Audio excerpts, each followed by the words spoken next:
Hello everyone, welcome to our YouTube channel study with friends. Last class में हम लोगों ने 1920 का जो हमारा था कंडेल नहर सत्याग्रह वो कंप्लीट किया था। आज उसके आगे का जो टर्म्स है उसको देख लेते हैं। देखिए, आगे जो करना है हमको बीएनसी मिल मजदूर करना है। इसमें जैसे बीएनसी मिल मजदूर कंप्लीट होगा, मैं थोड़ा सा जो कंडेल नहर में विशेष पॉइंट बचा हुआ है, जैसे कि वो आपका प्रथम सफल सत्याग्रह था, ये 2-3 चीज मैं आपको बताऊंगी। लेकिन पहले बीएनसी मिल मजदूर स्टार्ट करते हैं। आप क्या करिएगा, बीएनसी मिल मजदूर लिखने से पहले कम से कम 3 लाइन छोड़ दीजिएगा कंडेल नहर सत्याग्रह वाले टॉपिक का। ठीक है, चलिए स्टार्ट करते हैं। 1920 में बीएनसी मिल मजदूर हड़ताल, हड़ताल बोल सकते हैं, इसको आंदोलन बोल सकते हैं। बीएनसी मिल मतलब क्या हो जाएगा, बंगाल नागपुर कॉटन मिल मजदूर हड़ताल या आंदोलन। ठीक है, ये 3 बार हुआ रहता है। एक है प्रथम, एक है द्वितीय और एक हो जाएगा तृतीय। इसको ऐसे ही कंपेयर करके पढ़िएगा, जल्दी से याद हो जाएगा। ये जो प्रथम आंदोलन हुआ रहता है या जो प्रथम हड़ताल हुआ रहता है, ये है 1920 में। द्वितीय जो होता है ये होता है 1924 में और तृतीय होता है 1937 में। पहले तो आप ईयर याद रखिए कब होता है, 1920, 1924 और 1937, तीनों डेट याद हो गया।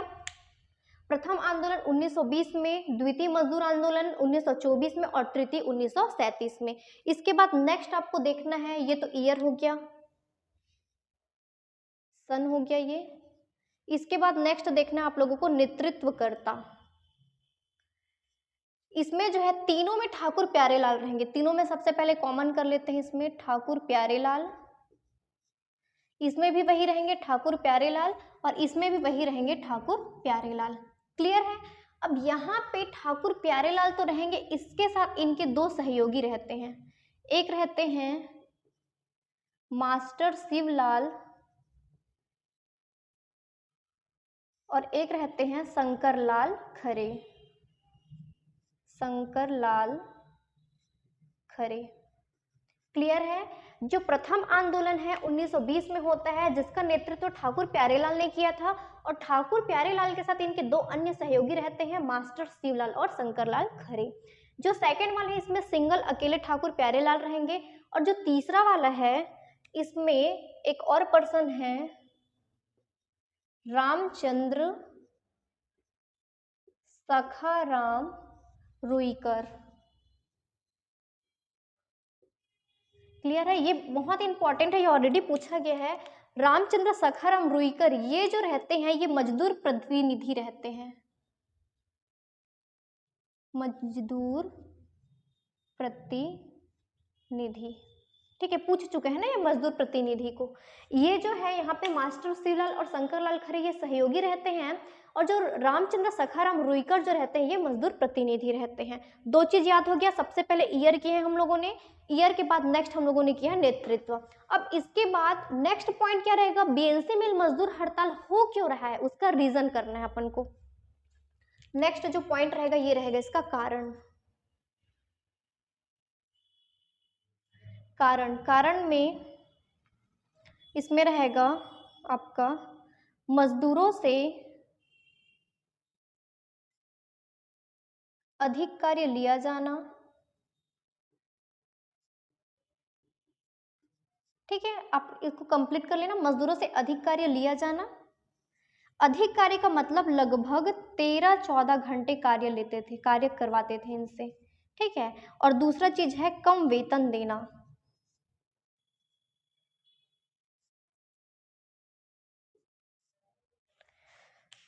देखो अभी के डेट में जो है इतना घंटे कार्य लिया ही नहीं जा सकता, किसी से आप इतने घंटे कार्य नहीं करा सकते हैं क्योंकि टाइम एक लिमिट होता है। तो उस टाइम पे क्या करते थे, मजदूरों से बहुत ज्यादा कार्य करवाते थे और जितने घंटे कार्य करवाते थे उसके हिसाब से उनको वेतन नहीं दिया जाता था। तो कार्य का घंटा जो था या टाइमिंग जो था वो ज्यादा था और वेतन कम दिया जाता था। ठीक है, ये इसका मेन कारण रहता है। इसके बाद सेकंड वाले का कारण रहेगा, यहाँ पे लिख रही हूँ कारण को, आप एकदम सिनॉप्सिस वाइज लिखिएगा। जैसे यहाँ पे नेतृत्व है तो नेतृत्व वाले में सिर्फ नेतृत्व वाला लिखिएगा, कारण वाले में कारण वाला लिखिएगा। मैं थोड़ा सा जगह का शॉर्टेज की वजह से लिख दे रही हूँ। यहाँ पे इसका रीजन लिख रही हूँ मैं, इसमें रहेगा श्रमिकों की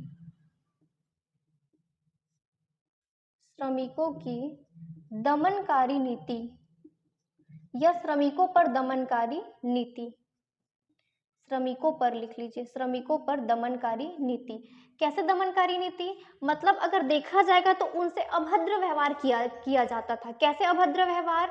देखिए, जैसे इस टाइम पे हड़ताल चल ही रहा है ना, मतलब हड़ताल फर्स्ट इसमें प्रारंभ होगा। ये ओवरऑल जो है मजदूर हड़ताल हम पढ़ रहे हैं, तो हड़ताल में क्या रहता है, हड़ताल के ही दौरान जो एक पुलिस सिपाही रहता है वो जूता पहनकर जो खाना खाने का जो रहता है, उनका जो थाली रहता है उसको ठोकर मार देते हैं। ठीक है, भोजन करने के समय जो श्रमिक का जो थाली रहता है उसको ठोकर मार दिया जाता है। किनके द्वारा? एक पुलिस सिपाही के द्वारा। अब इससे जो है जितने जो श्रमिक रहते हैं वो गुस्सा हो जाते हैं, बहुत ज्यादा उत्तेजित हो जाते हैं, और उत्तेजित होने के बाद क्या करते हैं, वहां पे एक बाबू रहता है जो बहुत ज्यादा भ्रष्ट रहता है, जिसका नाम रहता है गंगाधर राव, उसको एक थप्पड़ लगा देते हैं।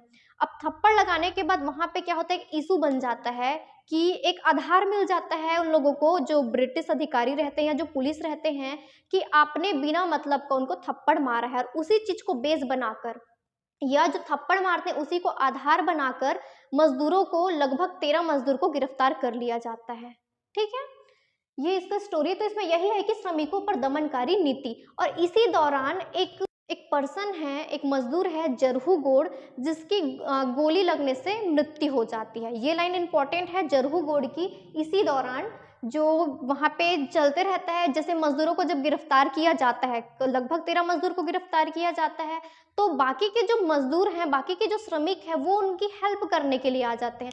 तो उसी हेल्प करने के ही दौरान वहां पे गोली चार्ज चालू हो जाता है। उसी गोली चार्ज से जो इस व्यक्ति की गोली लगने से मृत्यु हो जाती है, जरहू गोड़ की। ठीक है, ये यहाँ पे इसका स्टोरी हो जाएगा। आप लोग चाहे तो मेन पॉइंट को नोट कर लीजिएगा। जैसे जो गंगाधर राव है, जो बाबू रहता है, उसको थप्पड़ मारा गया रहता है और जरहू गोड़ की गोली लगने से मृत्यु हो जाती है। ये इसका रीजन हो गया। इसके बाद थर्ड वाले का रीजन रहता है वेतन में 10% की कटौती। ये इसका कारण रहता है। और इसके अलावा एक और अगर आप कारण लिखना चाहें तो लगभग 600 मजदूर को निकाल दिया जाता है, मजदूरी से निकाल दिया गया। क्लियर है? ये याद करते जाइए साथ में, क्योंकि आपके पास ज्यादा टाइम नहीं बचा है। जितना हो सके तुरंत याद करने की कोशिश करिए और तुरंत एमसीक्यू लगा लीजिए उसका, इससे चीजें आपको बहुत अच्छे से याद हो जाएगी। ये हो गया प्रथम वाले का, ईयर देख लिए, नेतृत्व करता हो गया। इसके बाद क्या रहता है, इसका रीजन रहता है। पहले वाले का रीजन क्या रहता है कि उनसे बहुत ज्यादा देर तक काम लिया जाता था और उनको उसके बदले में कम सैलरी दिया जाता था। सेकंड चीज क्या था, या तो बोला जाए श्रमिकों के साथ अभद्र व्यवहार या श्रमिकों पर दमनकारी नीति। दमनकारी नीति का मतलब क्या है कि उनको कहीं ना कहीं गिरफ्तार करना वो चाहते थे, कारावास में रखना चाहते थे, पर उनके पास कोई रीजन नहीं मिल रहा था। तो रीजन नहीं मिलने के कारण वो क्या करें, उनको उकसाने की कोशिश करें। ठीक है, इसके बाद तीसरा वाले में क्या रहेगा, वेतन में 10% की कटौती। इसके साथ ही साथ 600 मजदूरों को बेघर कर दिया गया। मतलब बेघर करने का मतलब उनको मजदूरी से हटा दिया गया। ये तीन चीज हो गया। इसके बाद नेक्स्ट इसमें देखना है, इसके लिए जो हड़ताल चला था, कितने दिन का हड़ताल चला था, ये इंपॉर्टेंट है, जो कि पूछा गया है। हड़ताल चला था इसमें 36 दिन तक। ये जो हड़ताल है, ये इतिहास की पहली हड़ताल और सबसे लंबी हड़ताल, इतिहास की सबसे पहली इतनी लंबी चलने वाली हड़ताल रहती है ये। क्लियर है यहाँ पे? इसके बाद इसका परिणाम क्या होगा, चलिए इसका परिणाम यहाँ पे कर लेते हैं। देखिए, परिणाम में जो कारण है उसी के हिसाब से परिणाम रहेगा। मतलब क्या रहेगा, अच्छा मैंने आप लोगों को यहाँ पे इसका मांग नहीं बताया है ना। चलिए परिणाम से पहले ना इसका मांग लिख लीजिए, इन लोगों की मांग क्या क्या थी।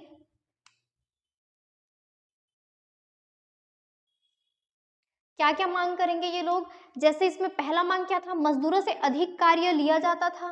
तो वो क्या करेंगे, जो मजदूरी का टाइम है उसको कम करने के लिए बोलेंगे। ठीक है, तो यहाँ पे कार्य अवधि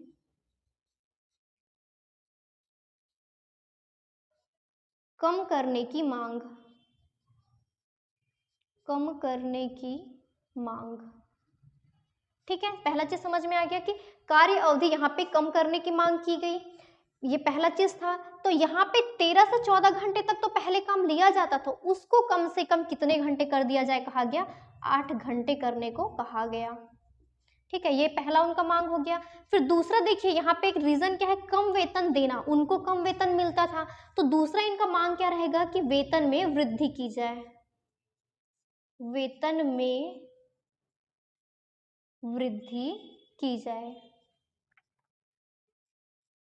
अब अगर कार्य अवधि को कम कर दिया जा रहा है, वेतन को भी बढ़ा दिया जा रहा है, तो तीसरा पॉइंट क्या रहेगा, मजदूरों की स्थिति में सुधार हो जाएगा। इस पॉइंट को आप लोग लिख लीजिएगा, ये पॉइंट नहीं पूछेगा, अगर पूछेगा भी तो ये लॉजिक वाली चीज है कि अगर उनका कार्य अवधि को कम कर दिया जा रहा है, वेतन को बढ़ा दिया जा रहा है, तो वहां पे मजदूरों की स्थिति में सुधार तो आनी ही है। तो तीसरा पॉइंट यही रहेगा कि उनकी स्थिति में सुधार किया जाए। तो ये बन जाएगा आप लोगों से, इसको लिख लीजिएगा तीसरा पॉइंट को। इसके बाद नेक्स्ट जो रहेगा, इसमें रहेगा आपका परिणाम। मैं परिणाम यहाँ पे लिख दे रही हूँ क्योंकि नीचे आप लोगों को दिख नहीं पाएगा। ठीक है, आप लोग इसी के साथ लिखते जाइएगा, जो प्रथम वाला है उसको प्रॉपर एक ही जगह पे, द्वितीय वाले को एक ही लाइन पे, तृतीय वाले को एक ही लाइन पे। इसमें परिणाम रहेगा। अब आप लोग सोचिए इसमें परिणाम क्या रहेगा, जो मांग किया गया है वो सफल रहेगा तो वो वही परिणाम रहेगा। परिणाम ये रहेगा इसमें कि कार्य अवधि को कम किया गया और उनके वेतन को बढ़ाया गया।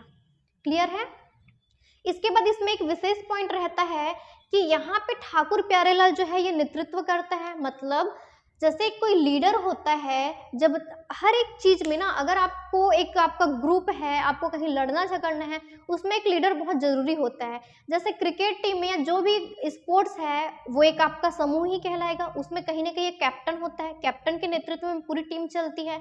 सेम थिंग यहाँ पे कैप्टन ठाकुर प्यारेलाल रहते हैं और जितने इनके टीम मेंबर रहते हैं वो सब मजदूर रहते हैं। तो इनका अंग्रेजों का एक रहता है कि अगर इनका लीडर को ही हटा दिया जाए तो मजदूर तो अपने आप हड़ताल समाप्त कर देंगे, क्योंकि उनसे जो है हड़ताल समाप्त चाहकर भी नहीं करवाया जा रहा था, वो लोग ट्राई तो करते थे पर हो नहीं पा रहा था। तो यहाँ पे क्या किया गया, ठाकुर प्यारेलाल को राजनांदगांव से निष्कासित कर दिया गया। ठीक है, पहला वाला जो है इसमें आप लोग लिखिएगा परिणाम में, पहले तो ठाकुर प्यारेलाल को क्या कर दिया गया, वहां से राजनांदगांव से निष्कासित कर दिया गया। फिर ठाकुर प्यारेलाल ने क्या किया, एप्लीकेशन दिया कि मुझे रीजन बताइए कि क्यों वहां से निष्कासित किया जा रहा है। रीजन वहां पे प्रॉपर सेटिस्फाई नहीं हो पाया तो उनको हटा दिया गया। ठीक है, किनको हटा दिया गया, मतलब जो आपका लाया गया था इसको निष्कासित करने के लिए, जो आवेदन किया गया था उस आवेदन को निरस्त कर दिया गया। ठीक है, अगर क्वेश्चन आपसे पूछेगा कि ठाकुर प्यारेलाल का निष्कासन कौन से मजदूर आंदोलन का कौन से चरण में किया जाता है, तो प्रथम चरण में उसका निष्कासन किया जाता है, लेकिन उनका निष्कासन रद्द भी प्रथम में ही हो जाता है। क्लियर है ये चीज। और इसी में आप लोगों को ये याद रखना है कि जो वीवी गिरी का नाम आप लोगों ने सुना होगा, जो भारत के राष्ट्रपति थे, उनका भी आगमन इसी टाइम पे ही होता है। प्रथम मजदूर हड़ताल के समय में वीवी गिरी का आगमन होता है और वो मजदूरों के हक में फैसला सुनाते हैं। क्लियर है ये हो गया आपका प्रथम वाला। फिर सेकंड वाले में क्या रहेगा, सेकंड का मैंने आपको स्टोरी बताया है। एक तो गंगाधर राव को एक थप्पड़ मार देते हैं और उसी टाइम पे जरहू गोड़ की क्या हो जाती है, गोली लगने से मृत्यु हो जाती है। इसमें आप लोगों को बस ये याद रखना है कि जो श्रमिकों पर दमनकारी नीति थी उस चीज को हटा दिया गया। क्लियर है ये। इसके बाद तीसरा वाला जो पॉइंट है, अच्छा इसमें ये भी याद रखना है आप लोगों को कि जो ठाकुर प्यारेलाल जी रहते हैं उनको हमेशा निष्कासित करने की कोशिश की जाती है, तो यहाँ पे तो उनका निष्कासन रद्द हो जाता है, पर सेकेंड टाइम पे जो ठाकुर प्यारेलाल रहते हैं उनको फिर से निष्कासित कर दिया जाता है, राजनांदगांव से उनको निष्कासित कर दिया जाता है और उनका निष्कासन फिर रद्द नहीं होता है। तो राजनांदगांव से निष्कासित होने के पश्चात ठाकुर प्यारेलाल जो रहते हैं वो रायपुर में रहने लगते हैं और वहीं से ही जो मजदूर लोग रहते हैं उसका आंदोलन का नेतृत्व करते हैं और एक टाइम के बाद उनके कहने पर मजदूर जो है वो हड़ताल को बंद भी कर देते हैं।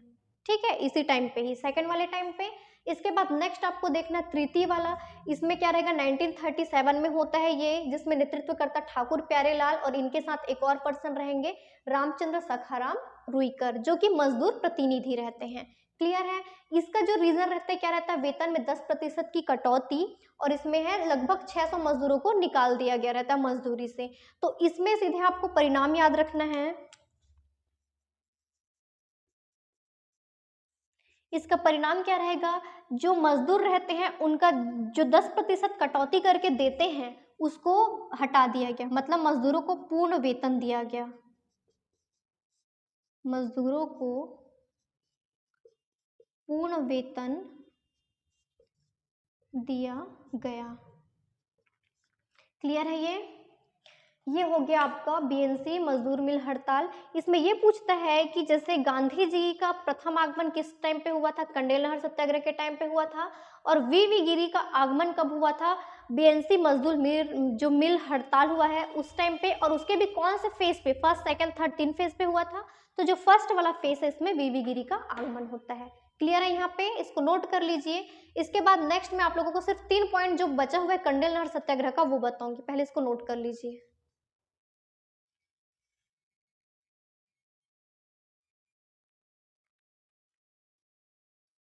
चलिए हो गया, नोट कर लिए।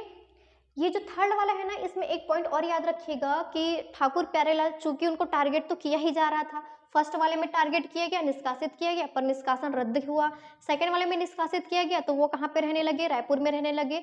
फिर थर्ड वाले में जो है अभी भी वो निष्कासित ही है ना, उनका निष्कासन वापस नहीं लिया गया है। तो थर्ड वाले में क्या करते हैं, रायपुर में न रहकर राजनांदगांव का जो रेलवे स्टेशन है वहां पे रहते हैं, वहां पे विश्राम गृह में रुक कर मजदूरों का नेतृत्व करते हैं। तो अब देखिए उनको निष्कासित कहाँ से किया गया था, राजनांदगांव से निष्कासित किया गया था। इसका मतलब ये था कि अगर वो राजनांदगांव में फिर से जाते, उनका निष्कासन वापस नहीं हुआ था, तो उस कंडीशन में अगर वो फिर से जाते तो उनको गिरफ्तार किया जा सकता था। लेकिन वो राजनांदगांव के कहाँ पे रुके, रेलवे स्टेशन में, जो कि राजनांदगांव के एरिया में नहीं आता था, उस रियासत में शामिल नहीं था। इस वजह से रायपुर उनको दूर पड़ता, तो राजनांदगांव का रेलवे स्टेशन में ही रहकर वो विश्राम गृह में रहकर मजदूरों का नेतृत्व किए थे। क्लियर है ये तीनों पॉइंट। अब आप लोगों को कंडेल नहर सत्याग्रह में 3 पॉइंट नोट करना है। पहला पॉइंट ये है कि जो कंडेल नहर सत्याग्रह रहता है वो प्रथम सफल सत्याग्रह रहता है छत्तीसगढ़ का। ठीक है, इसके बाद सेकंड पॉइंट आपको ये नोट करना है कि गांधी जी के, जैसे क्वेश्चन अगर पूछता है गांधी जी को बुलाने का उनका मेन रीजन क्या रहता है कि कंडेल नहर सत्याग्रह का जो टैक्स वाली जो चीजें हैं वो वापस ले ली जाए। पर गांधी जी के आने से पहले ही अंग्रेजों ने टैक्स को वापस ले लिया था। 2 पॉइंट हुआ। पहला पॉइंट क्या कि यह प्रथम सफल जंगल सत्याग्रह रहता है, सॉरी, प्रथम सफल सत्याग्रह रहता है ये छत्तीसगढ़ का।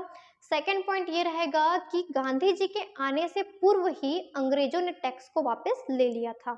इसके बाद तीसरा पॉइंट ये रहता है जो कि इंपॉर्टेंट है, आप क्वेश्चन सॉल्व करेंगे तो आपको मिलेगा भी, कि गांधी जी का हमारे पॉइंट ऑफ व्यू से जब हमने उनको बुलाया था तो हमें ये था कि वो सिर्फ नहर टैक्स के लिए हमारी सहायता करने के लिए आते हैं, पर ऐसा नहीं रहता है।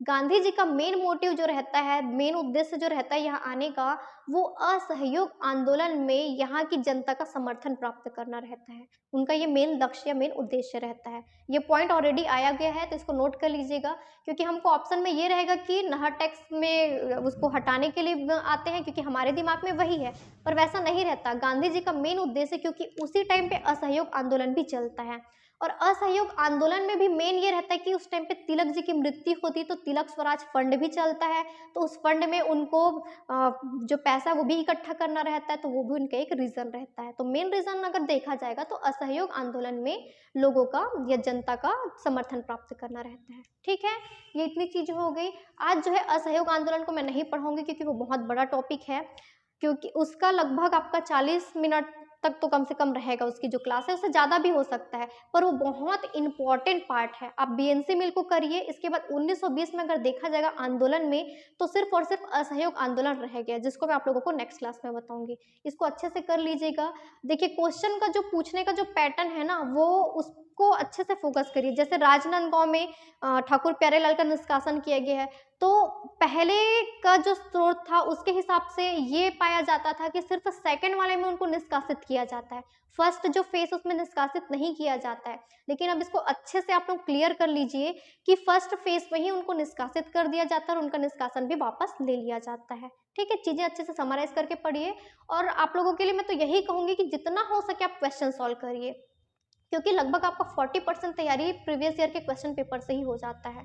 ठीक है, और अगर आपको हमारी क्लासेस अच्छी लग रही है, अगर हमारे वीडियो आपको पसंद आ रहे हैं, तो हमारे वीडियो को ज़्यादा से ज़्यादा लाइक कीजिएगा, अपने फ्रेंड्स में शेयर कीजिएगा और हमारे चैनल को सब्सक्राइब कीजिएगा।